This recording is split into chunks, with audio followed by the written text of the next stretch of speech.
Vamos conversar hoje sobre a saúde dos pés e tornozelo. E para falar sobre o assunto, nós convidamos dois médicos ortopedistas.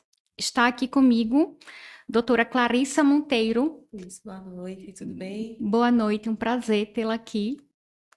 Também aqui conosco, doutor Fernandes Arteiro, também médico ortopedista, e ambos são da Clifor.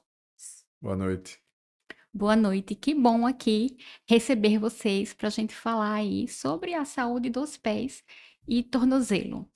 E uma coisa, doutor Fernandes, que a gente, toda vez quando pensa sobre o ortopedista, a gente pensa, né, reflete e faz. Não, a gente vai ao ortopedista quando sente dor.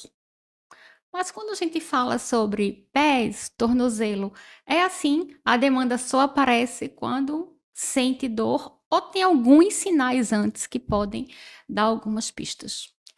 A gente sempre recomenda, independente de estar sentindo alguma queixa, alguma dor, as pessoas, todo mundo cuida do corpo, cuida do cabelo, cuida da unha, cuida da pele e a gente tem que cuidar também do pé. Então, os pés sustentam todo o peso do corpo.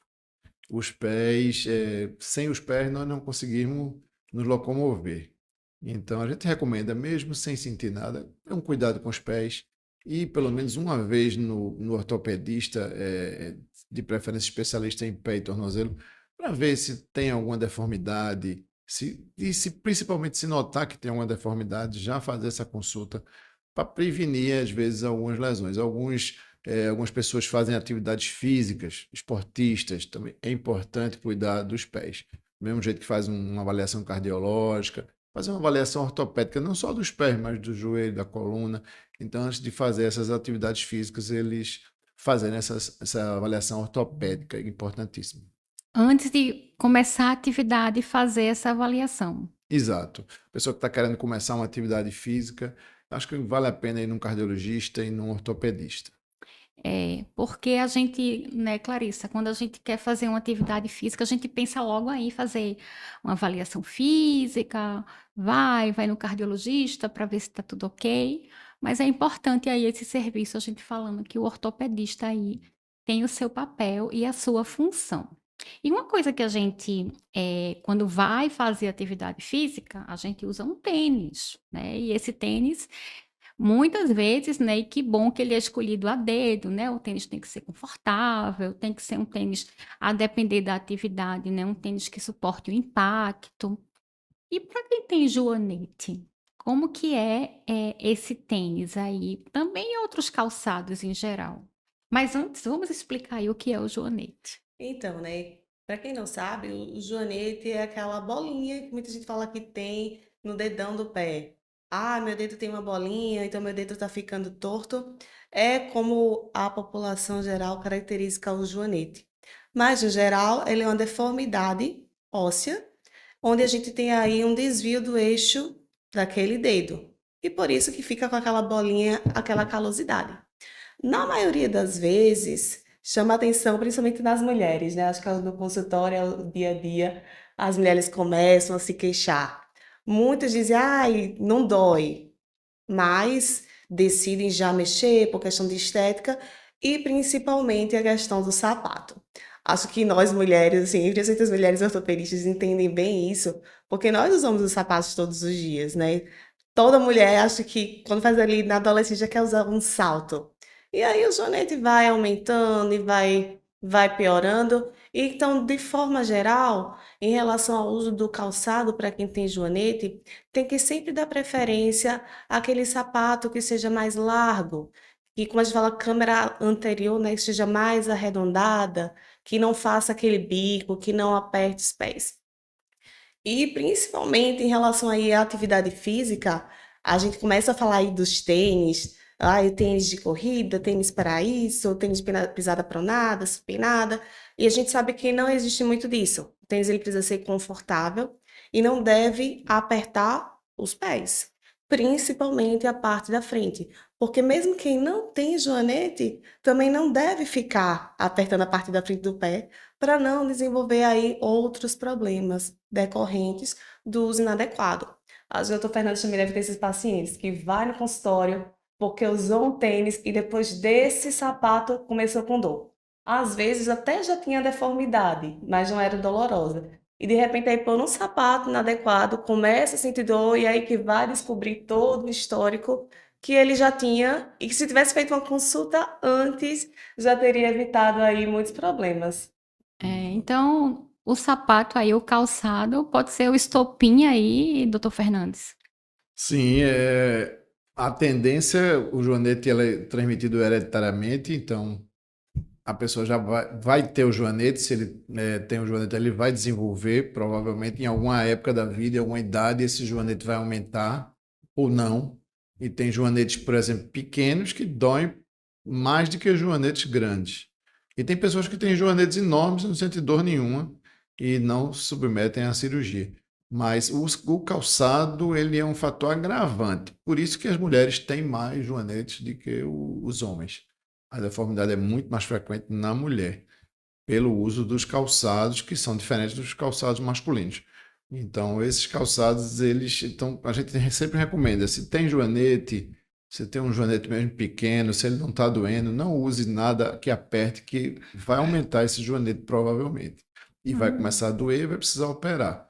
Então, porque o joanete não tem cura, né? A cura do joanete é cirúrgica, sempre com cirurgia. Então, a gente recomenda que os pacientes não abusem do sapato apertado, sapato muito bico fino, principalmente as mulheres.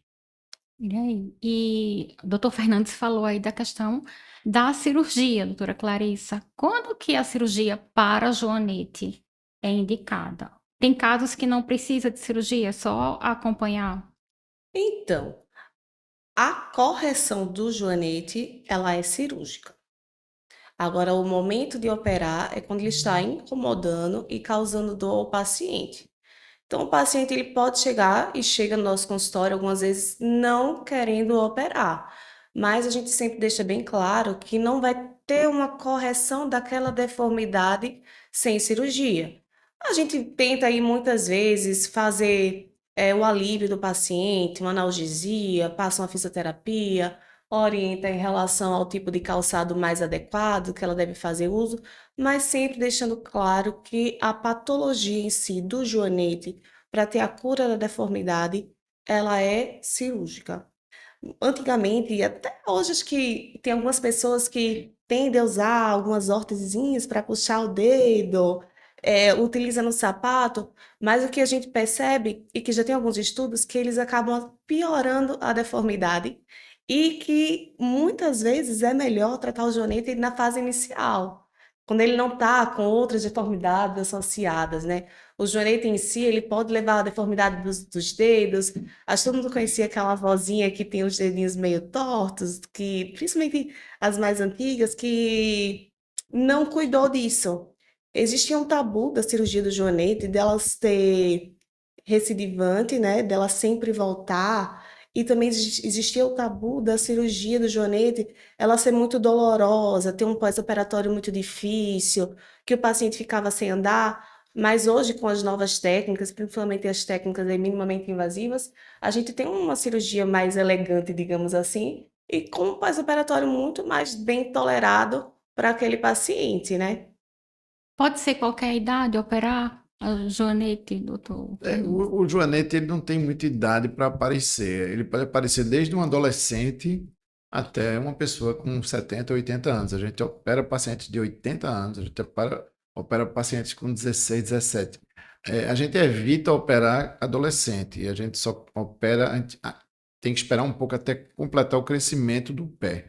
Então, o hallux valgus, que é o joanete hallux valgus, né? Juvenil, nessa idade de 14, 15 anos, às vezes acontece, não é muito comum, mas quando acontece, a gente espera completar o crescimento do pé 16, 17 anos. Daí em diante, esse joanete pode aparecer. Tem pessoas que aparecem com 30 anos, com 40, com 60. É mais comum o aparecimento do joanete em pessoas já entrando na terceira idade. A gente opera a maioria na terceira idade. As pessoas geralmente esperam. Quando são mais jovens, ficam querendo. Não, isso aqui não está doendo muito, vou esperar. Pensam que vai melhorar. Não melhora. A deformidade só progride. Então, quando começa a doer, o paciente procura. Então, a gente sempre recomenda não deixar o joanete doer para procurar um médico. Você tem uma deformidade no seu pé, procure logo o ortopedista. Ele vai fazer um acompanhamento daquela deformidade. Aquela deformidade pode não estar doendo, mas ela pode estar causando outras deformidades nos dedos vizinhos, causando outros problemas no pé, que o ortopedista pode agir logo antes, para tentar resolver. Então, o joanete, com essa técnica que a gente tem hoje, realmente que revolucionou o tratamento, que é uma técnica percutânea, uma técnica que a cirurgia é realizada só com pequenos furos. A gente tem um resultado muito diferente do que tinha antes, a recuperação é muito mais rápida, o paciente fica muito mais satisfeito com essa cirurgia. Então, por isso que hoje a gente tem tanta gente fazendo cirurgia do joanete. Hoje de manhã, eu acabei de voltar do hospital, agora estava fazendo uma cirurgia nos dois pés da paciente. Então a gente tem hoje essa opção e as pessoas estão usando, estão fazendo, porque realmente a recuperação, isso vai passando de boca em boca, os pacientes vão comentando com os outros e cada vez chegando mais pessoas querendo corrigir o seu joanete. Antes não, antes é uma cirurgia que tinha, a patologia tinha aquela coisa que não dá certo, o joanete vai voltar, ninguém recomendava. Era uma cirurgia Pode realmente, piorar, causar outra pode coisa. voltar, vai voltar, não opere. E a gente ouvia muito isso. Hoje não. Hoje as pessoas já estão se informando pela internet, as pessoas vão ver os vídeos, vão pesquisar sobre a cirurgia, veem que realmente é uma cirurgia com um índice de sucesso muito alto e procuram a gente. Então a gente está tendo realmente uma grande procura desse tipo de cirurgia para fazer. E uma coisa interessante também é que essa cirurgia que a gente faz, a questão da cicatriz, não é mais aquelas cicatrizes enormes que a mulher ela pensa na estética do pé dela, diz, não, tava aqui com essa deformidadezinha, mas não tinha nenhum corte, nem nenhum ponto feio, né? E a principal coisa também que a gente tem que destacar sempre é que o paciente caminha no mesmo dia, né? Ele sai aí pisando do hospital. Não existe mais aquela coisa de ficar 30 dias imobilizado. A gente passa aquelas sandálias específicas Uhum. pós-cirúrgicas e no mesmo dia ela caminha, entendeu? Então isso facilita bastante também aí o pós-operatório. A gente tem um pós-operatório muito bom. O paciente tem uma anestesia geralmente local, ele sai do hospital no mesmo dia, opera pela manhã, à tarde já está em casa, e uma cirurgia rápida, relativamente rápida, 30, 40 minutos em cada pé, e o pós-operatório é muito bom. Então, não tem por que ficar mais com o joanete, porque a cirurgia realmente é muito resolutiva, rápida, em 2, 3 semanas o paciente já está praticamente recuperado, vai fazer sua fisioterapia, claro que a gente passa, mas já dá para voltar à sua atividade, seu trabalho com 3 semanas, dependendo do trabalho, claro. Uhum. Mas geralmente em 3 semanas, se for uma pessoa que não tem uma atividade muito pesada, ele volta a trabalhar em 3 semanas. Gente, agora eu fiquei com uma dúvida. O senhor falou da questão da hereditariedade relacionada aí ao joanete. Todos os casos são assim? Porque eu fiquei pensando nesse. Aparece na adolescência, depois aparece na fase adulta, no idoso. Exatamente, tem um componente hereditário, mas porém, quando vai aparecer, quando ele vai apresentar deformidade, não se sabe direito em que fase da vida. É uma coisa genética e aí desenvolve. Tem pacientes que têm já deformidade, mas pequena, e aquela deformidade progride. E o que eu digo, o sapato também ajuda, o sapato piora a deformidade. Mas a Interessante. deformidade vai progredindo e às vezes vai surgindo, no decorrer da vida, independente da idade. Hum. E tem o sapato. Como é que a gente deve escolher o sapato, então, doutora Clarissa? Então, o E sapato, aí eu falo sapato em geral, tanto uma sapatilha para mulher, como um sapato fechado para o homem, um sapatênis. então, de modo geral, o sapato ele tem que ser confortável. Ele não pode apertar nem muito na frente e também atrás, que não vai levar aquelas dores também no calcanhar.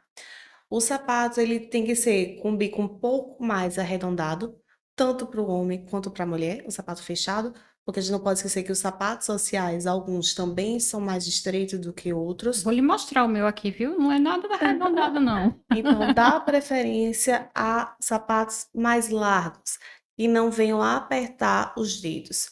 Também o sapato, parece óbvio a gente falar isso, mas um sapato de um número adequado. Acho que toda mulher já pensou, já foi comprar aquele sapato e não tinha o número e acaba, vamos ver se um número menor vai caber. Então, ter cuidado com o tamanho adequado do sapato. E aí, quando é maior, aí coloca uma palmilha, enfim, para se adaptar, isso não é recomendado, Não, não então. é recomendado.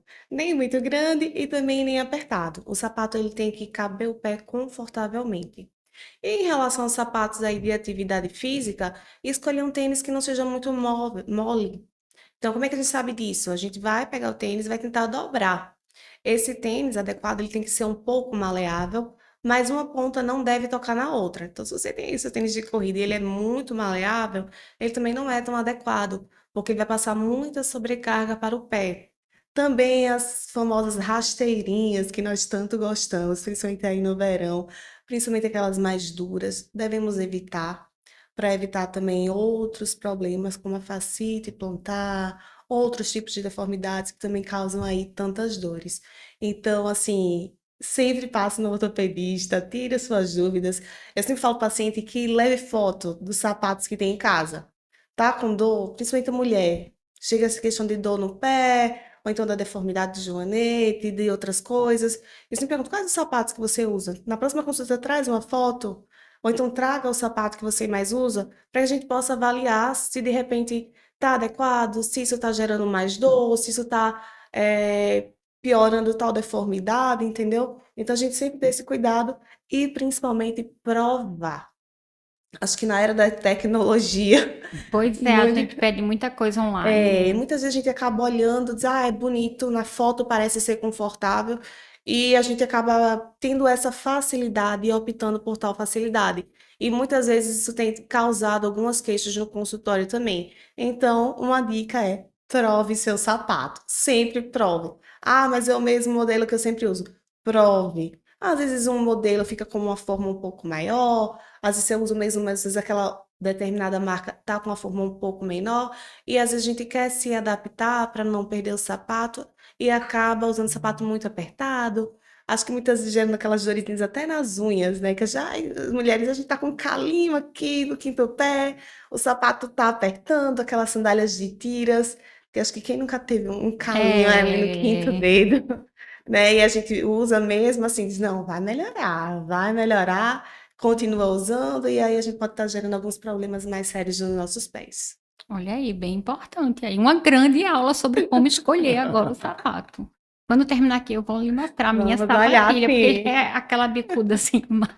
Agora eu vou lembrar toda vez que eu for comprar. Observando Eu sempre. preciso relatar uma coisa que aconteceu. Eu já tive um paciente, essa parte do joanete, a mulher realmente é um caso à parte, porque a maioria dos joanetes são em mulheres. A gente tem que entender um pouco a psicologia e a cabeça da mulher em relação à estética, em relação à vaidade. E eu já recebi no meu consultório uma paciente que ela levou uma sacola e tinha mais ou menos uns 15 pares de sapatos. 15 pares, e a gente teve que ela teve que provar os 15 pares e eu tive que ficar olhando lá ela provar. E ela mostrou que não conseguia usar nenhum dos 15. Então, doutor, dói com todos esses sapatos, eu não consigo. Então, é, mas eu vou, deixa eu tentar indicar outro sapato para você.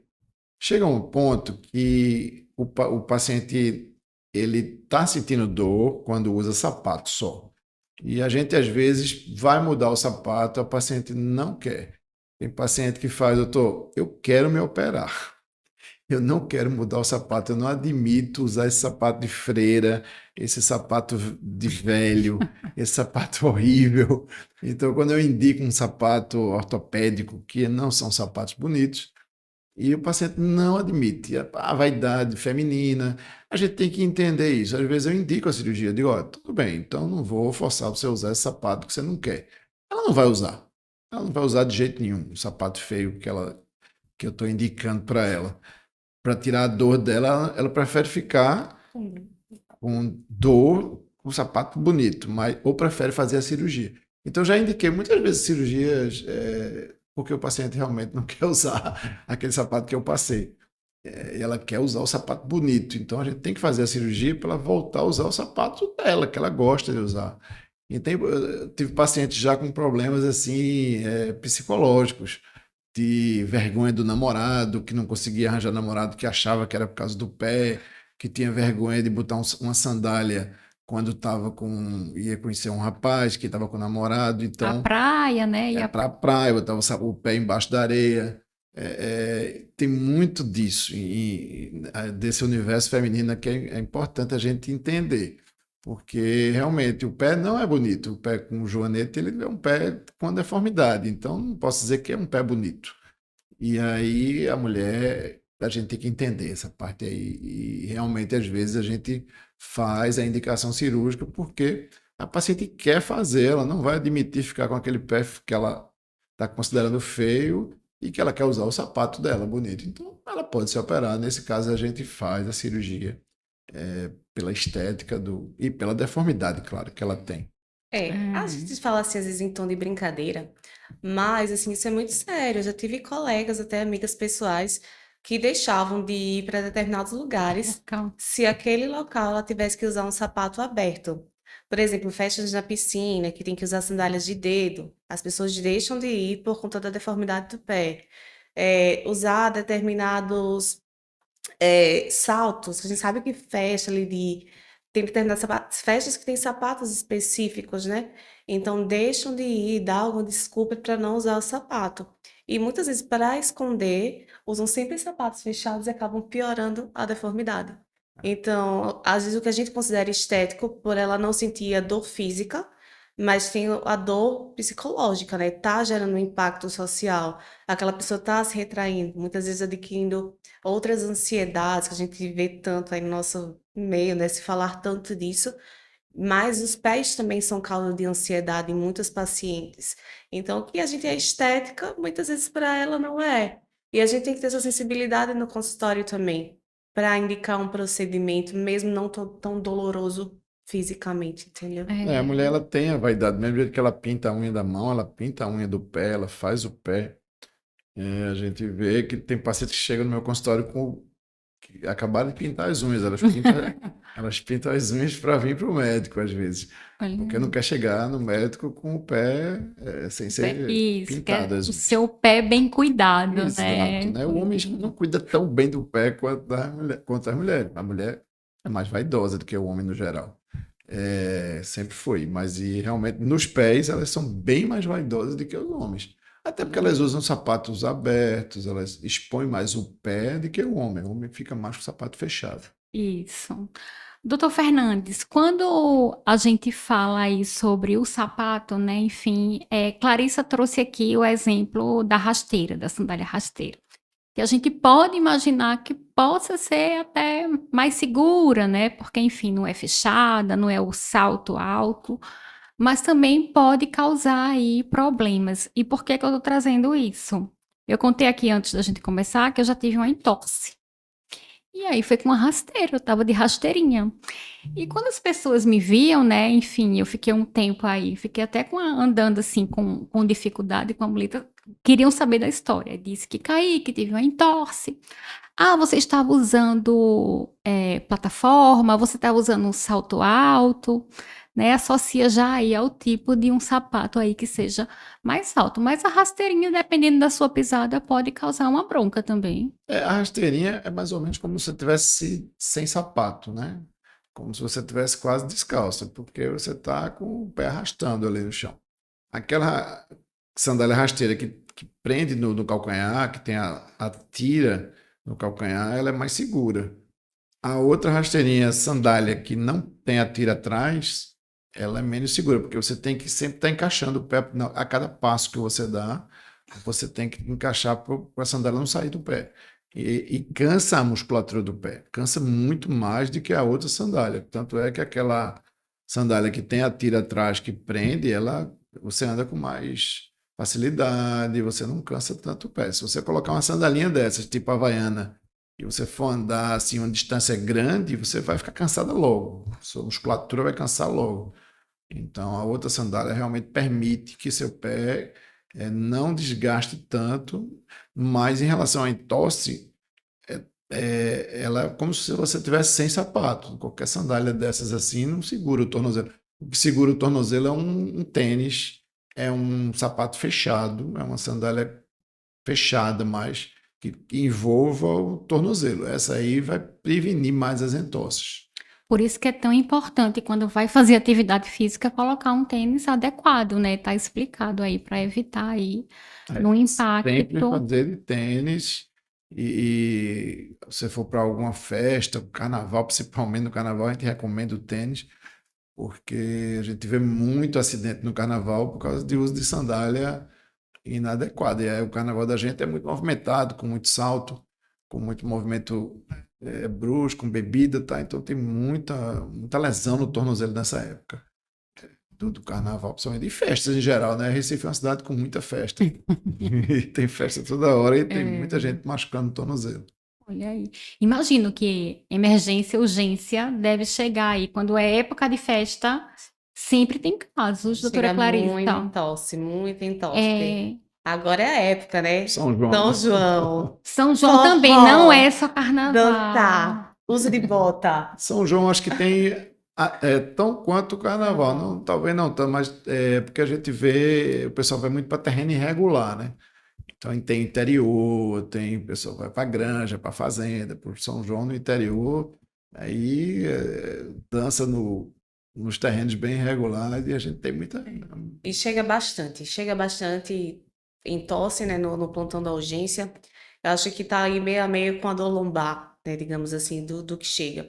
E o que a gente vê, assim, é muito uso agora de bota, muitas vezes aqueles saltos ou aquelas botas mais irregulares que não seguram tanto o pé. E aí, às vezes, por não ter o costume de usar aquele sapato que só usa no São João, né, acaba evoluindo com entosses. Só que uma coisa que a gente, como o doutor Fernandes falou, que muitas estão no interior, então deixa para curar essa entosse quando volta da festa. É igual o carnaval, ninguém para a sua festa por conta de uma entosse. Coloca um gelo, continua, no outro dia dá outra entosse porque não curou, e aí a gente tem alguns problemas de lidar com essa entosse depois. Então, fez a entosse, procura uma urgência. Tá no interior, coloca gelo, repouso e procura um ortopedista quando voltar para avaliar, né? Para tratar aquela entosse agudamente. E como você comentou, né, do episódio da entosse, creio que você deve ter tratado de forma aguda. Porque quando a gente não trata aquela entosse, a gente leva a outros problemas de um tornozelo. E pode estar até com aquelas entosses de repetição, uma entosse mais crônica, uma dorzinha crônica que ficou no tornozelo, aquele tornozelo que nunca fica bom, né? A gente fala. Exato. O que é essa entosse de repetição, doutor Fernandes? Fiquei curiosa. A doutora Clarissa falou, eu joguei aqui Não, para ele. entosse de repetição são pessoas que têm várias entosses de tornozelo. Geralmente, quando você tem uma entosse, a primeira da sua vida, você pode ter uma e nunca mais ter. E se você teve uma entosse, provavelmente se ela foi mal curada, maltratada, se você não fez o que tinha que fazer, imobilização, fisioterapia, não reabilitou bem seu tornozelo, você pode ficar com sequela. E as sequelas são ligamentos que não foram bem cicatrizados, outras lesões lá dentro do seu tornozelo que você nem sabe que tem, que você teve uma entorse quando você era mais nova, quando você tinha vários anos atrás, e aí começa a desenvolver sintomas depois. E aí a pessoa, às vezes, anos depois, tem outra entorse. E aí depois tem outra, e tem outra. E qualquer coisa que vai fazer, faz uma entorse. Vai fazer uma atividade física, aí torce o tornozelo. Aí fica uma coisa assim repetitiva, então a gente chama de entorse de repetição. É uma patologia um pouco grave, porque o paciente fica muito incomodado, não tem segurança mais para fazer nada, qualquer coisa que ele vai fazer, ele torce o tornozelo. E são entorses, às vezes, pequenas, que ele não precisa nem ir para o hospital, mas ele sente dor na hora, ele incha um pouco o tornozelo, e termina que ele vai convivendo com aquilo. A gente não recomenda. Se você é uma pessoa que está tendo entorses com frequência, mesmo que sejam pequenas, mas e que você não está tendo segurança no seu tornozelo, você anda na rua e você sente que seu tornozelo não está firme, que ele está meio falseando, então procurar logo, porque você pode estar com uma lesão grave no seu tornozelo que vai dar problema logo, logo mais grave. E tem que ser corrigido isso. Aí tem vários tratamentos, desde fisioterapia até cirurgia. Olha aí. Pois é, nem nunca tinha parado para pensar. Eu já tive uma entorse e também não fiquei esperando outra, aí não tive não. Então, Mas cuidou, né? pois Fez é, toda a mas reabilitação. cuidei, fiz muita físio depois, bastante. E o sinal mesmo é o inchaço, né? Quando ocorre, o tornozelo incha logo, né, doutora Clarissa? Isso, o tornozelo ele incha logo. Algumas pessoas ficam com uma roxidãozinha na parte mais aí lateral, na bordinha do pé, mas a principal queixa é o inchar rápido e não conseguir colocar o pé no chão. Fala, doutor, eu não consigo colocar meu pé no chão. Tento, mas dói demais. Então, quando tiver assim, procura logo uma urgência e um ortopedista para reabilitar. É uma coisa interessante que o que a gente percebe é que hoje, com o conhecimento, há uma tendência às pessoas tentarem tratar em casa e muitas vezes vão deixando isso cronificar. Acho que todo mundo colocou hoje em dia no Google, no YouTube, que diz que coloca gelo, faz repouso e espera passar. Alterna a temperatura da água para colocar o pé, né? Tem muito disso também. Eu Muito, já né? escutei muito. E aí, às vezes, acaba deixando passar, como o doutor Fernandes falou, uma lesão mais crônica, ou algo que resolveria com um tratamento adequado, com uma boa fisioterapia, acaba virando aí um procedimento cirúrgico no futuro, né? E o que a gente quer é tentar reabilitar esse paciente para evitar que chegue nesse ponto. Ok. Eu acho que a gente tem que ter um pouco de cuidado com o Dr. Google, né? É, Porque eu já atendi paciente que ele torceu o tornozelo, ele fez um raio-x por conta própria, ele fez uma ressonância por conta própria, ele viu o resultado lá no Google da ressonância, pesquisou o que era, ele mesmo imobilizou e ele depois fez uma fisioterapia por conta própria, sem ir no médico, nem o médico. Ele fez todo o tratamento, porque se você for lá pro Google, o Google fala todo o tratamento, mas aquilo que o Google fala não é para todo paciente. Aquilo tem Isso. paciente que tem que fazer de um jeito, tratamento de outro, depende do grau da entorse. Tem entorse grau 1, grau 2, grau 3. Então tem entorse que tem outras coisas fora a entorse. Tem muita coisa, então tem uma variedade de coisas no entorse e tornozelo que pode acontecer lesões associadas que o paciente vai e o Google fala só um pouquinho da coisa, ele não fala tudo. E aí ele faz aquilo ali por conta própria, porque não quer ir no médico, porque não tem acesso às vezes. E eu já vi tudo isso, ressonância, radiografia, fisioterapia, imobilização, tudo meio errado, mas fez tudo. Aí depois não melhorou, aí procurou. E aí chegou com uma sequela já, com lesão. E a gente diz ao paciente, não faça isso, não faça, não fique fazendo as coisas por conta própria. Porque cada paciente é um paciente, cada caso, cada tornozelo é um tornozelo. Não é o mesmo tratamento para todo mundo. E não ter aquela coisa assim, né? Não, é o achismo, né? Estou pressupondo porque um amigo teve algo parecido e aí vai isso. repetir o que o amigo fez. Nem sempre o amigo teve a mesma lesão, né? Isso. Então, E outro detalhe também, o doutor Fernandes falou do Google, mas tem aí a inteligência artificial hoje que às vezes termina aí ajudando, né? A gente sabe que ajuda, mas em casos, né, de saúde e doença é preciso bastante ter cuidado, doutora Clarissa. isso, bastante cuidado.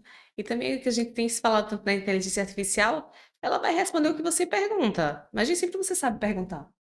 Então, muitas vezes você digita lá uma pergunta e ela não está te examinando, ela não está tocando em você, ela não está observando. A gente observa desde quando o paciente entra no consultório, se ele manca, se ele não manca, a sandália que ele está usando, o tipo de pisada. Então, se a IA não está vendo isso. Então, se você colocar lá, sofri uma entorse, o que fazer? Aí vai vir lá, né? Que ela sai a pergunta.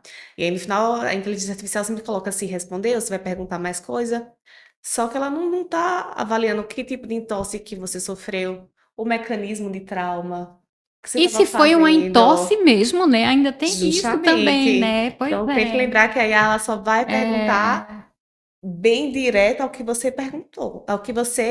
perguntou, né? E a gente, nossa função no consultório, que é justamente aí a anamnese que a gente faz, a gente escuta a história do paciente e direciona as perguntas para a gente fazer um diagnóstico correto. Então, não espere a IA fazer esse questionamento, né? A IA, ela vai ajudar muito o médico e vai acelerar o contato médico-paciente e o tratamento. E Isso. vai acelerar a tecnologia, vai acelerar, isso vai ajudar muito e está ajudando, já começou a ajudar esse atendimento com o paciente, mas tem que ter o médico, Não substitui, porque né? a inteligência artificial não tem CRM, então se der errado, o paciente não tem a quem reclamar, ele não vai reclamar ao computador. Ele É. não pode, então, na verdade, a inteligência artificial está ajudando muito a gente já começou no contato com o paciente, acelerar as consultas, acelerar o diagnóstico, acelerar o relacionamento com o paciente. Então, tem vários artifícios aí que vai ajudar muito na área médica. Mas não substitui o olhar clínico do médico, tem que ter alguém responsável pelo paciente. Você É. não pode, o computador não pode ser responsável pelo seu Pois tornozelo. dá algo errado aí, quer fazer uma queixa, vai o queixa.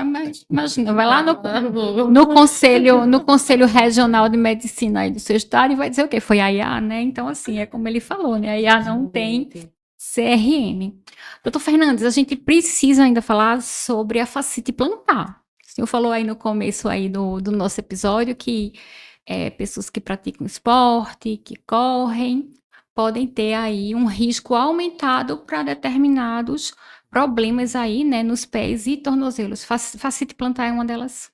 Fácil de plantar, acho que é a queixa mais comum no consultório hoje, de quem faz pé e tornozelo, né? A gente atende isso diariamente e cada vez mais. E hoje em dia, com as pessoas fazem mais atividade física, as pessoas se exercitam mais e as pessoas têm muita facilidade. Os esportistas têm muito e os sedentários. Então, os sedentários têm porque encurta, a musculatura fica encurtada e aquela face plantar, o que é a face? É uma membranazinha, tipo um elástico, que fica embaixo do nosso pé, como se fosse uma palmilha dentro do nosso pé. Ela serve para amortecer o impacto do pé.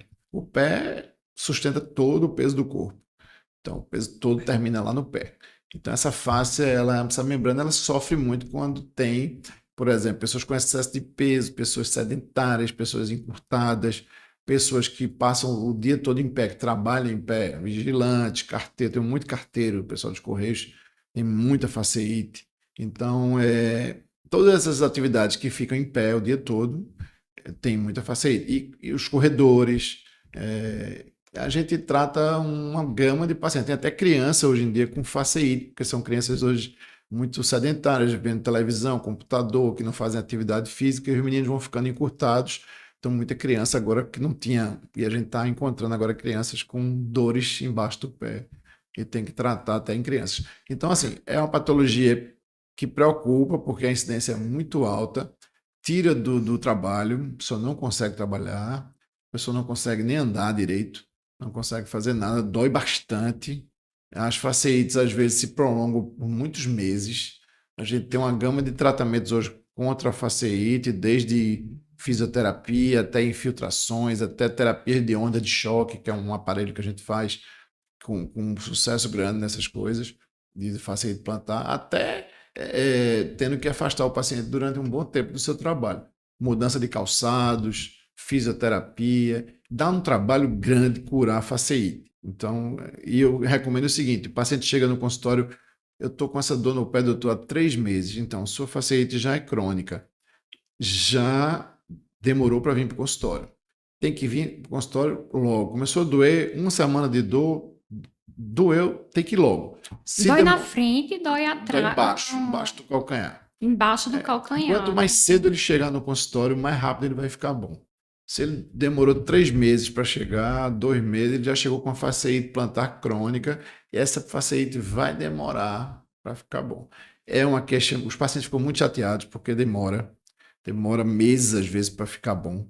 E dá um trabalho, tem que ir para fisioterapia 3 vezes por semana, tem que fazer em casa algumas coisas, exercícios em casa, tem que usar os aparelhos em casa, tem que fazer alongamentos, tem que usar palmilhas. É trabalhoso, então a gente recomenda. Começou a doer o calcanhar, procure logo o ortopedista. Quando o paciente chega logo, é uma maravilha, a gente trata e cura relativamente rápido.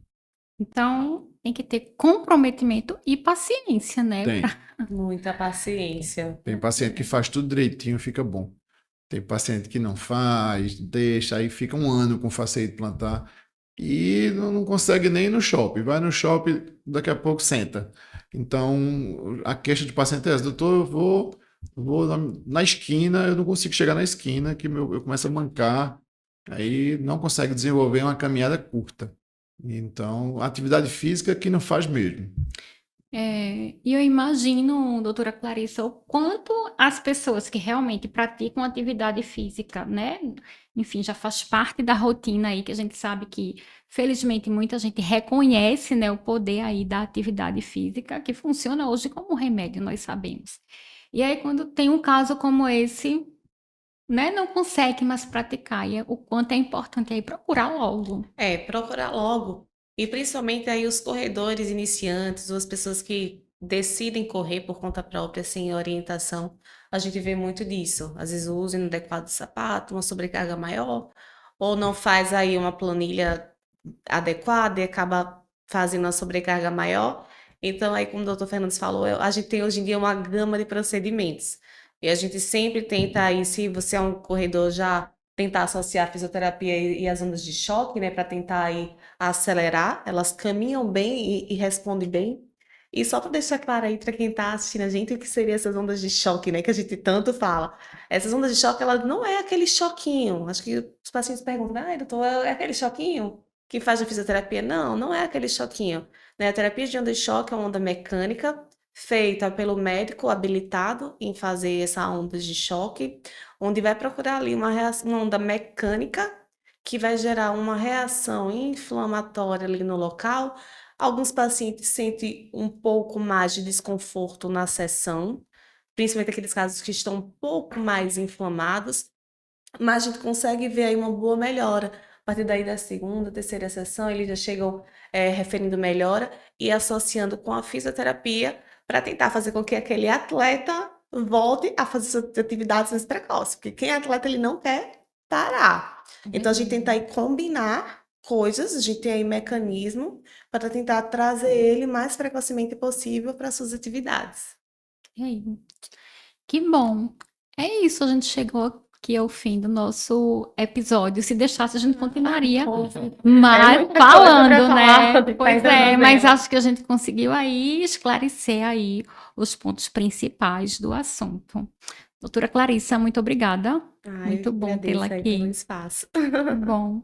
Doutor Fernandes, mais uma vez aqui com a gente presente. Muito obrigada aí pela sua participação. Obrigado, Cíntia. Obrigada. Agradecendo também aqui a você que nos acompanha.